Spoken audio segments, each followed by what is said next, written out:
Hey, welcome guys, I'm the Swordsman, and today I have a Lord of the Rings knockoff for you. Anyone who doesn't know what a knockoff is, it's basically just a cheap version of an official licensed replica from a film, a movie, video game, whatever have you. What I have today is a knockoff of Narsil from Lord of the Rings. Now, Narsil was supposed to be the sword that the elves from Rivendell reforged and made into Anduril, the Flame of the West, which is the sword that Aragorn wielded in the final battles in the movie Return of the King. This sword, however, is not Narsil. You can't even really call this Narsil. It's nowhere near as accurate. It doesn't have anywhere near the details. It's not as long, not as sharp, not as heavy. Nothing about this is hardly right. They did get a few things, I guess, pleasingly accurate about it. I mean, it looks enough like the original sword to where, oh look, that's Narsil, that's Anduril. But I don't agree with that. This, I think, is just it's just a cheap knockoff, here we go, I guess. Again, now this is Narsil. Altogether, this sword is 41 inches long, which, if anyone knows anything about the sword Narsil or Anduril from Lord of the Rings, it's a hell of a lot bigger than 41 inches. I would say that the real sword is probably closer to 50 inches long, maybe even longer than that. This is made, it's got a nice black finished wood scabbard. However, it's kind of cheap wood. It's very thin and flimsy. It could break and crack real easily if you're not careful with it. So I would recommend this sword as a wall hanger.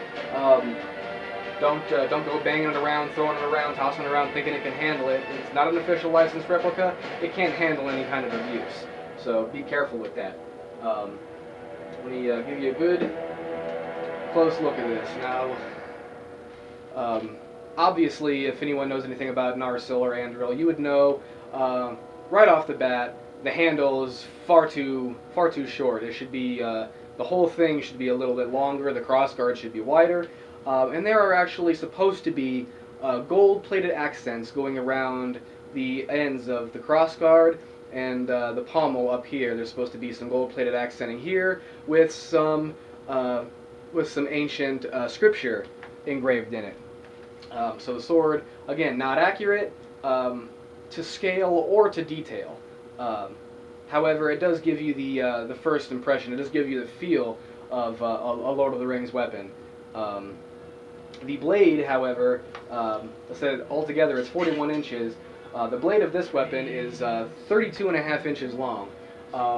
Obviously, it should be much longer. Obviously, also, it should be much wider as well. This blade is not wide enough to be even considered to be called Narsil or Anduril. Very light, actually. This probably doesn't weigh more than a couple of pounds. It does have one thing real accurate about this, I could say, is they had the basic image down for Narsil slash Anduril. Anduril obviously has Elvish scripture going all the way up the blade, starting from the crossguard to the tip. But Narsil, the original version of the sword, the blade that was broken, does not have any Elvish scripture on the blade. It had a plain blade, just with the nice blood groove. This, however, does have a bit of a nice blood groove to it. However, it did not come as sharp as advertised. Now, anyone who's seen any of my other videos would know that I purchase a lot of things from BudK.com, their catalog and their website. However, this was from DiscountKnivesAndSwords.com. Why was it from there? Because it was within my price range. I had some money to play around with. I saw it, and I say, whatever, I'll just go for it. It cost me $49.50 plus tax and shipping and handling. I was honestly expecting something a little bit closer to the official license. I knew it wasn't going to be official license when I got this, but I gave my hopes up, obviously, and I shouldn't have hoped too much for it. But when I got it, I opened it up. I still liked it for what it was worth. It was fun to swing around. Like I said, it's got a nice got a nice point on it. Not very sharp point. It's actually a bit of a dull point on it.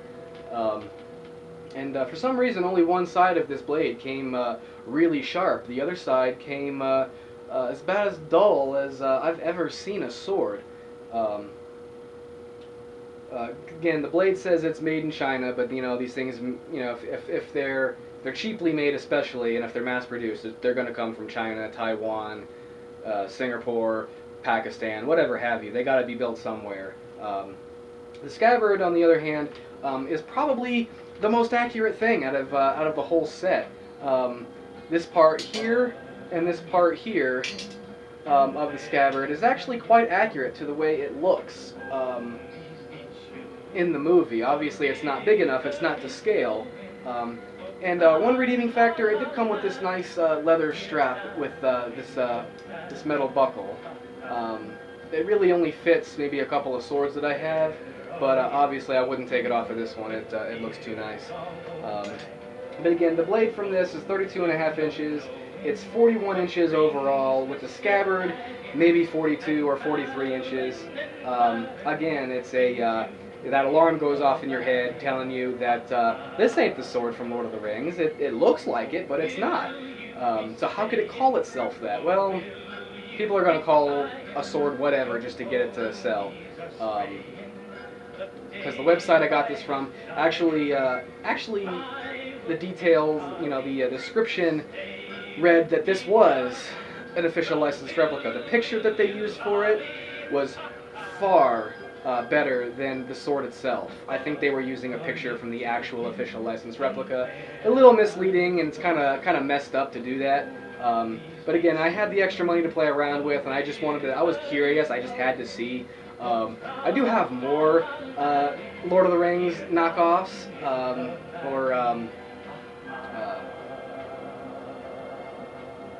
they're just.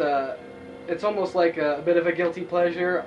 I want them, and yet I loathe having them once I get them, because I ask myself, why do I get them?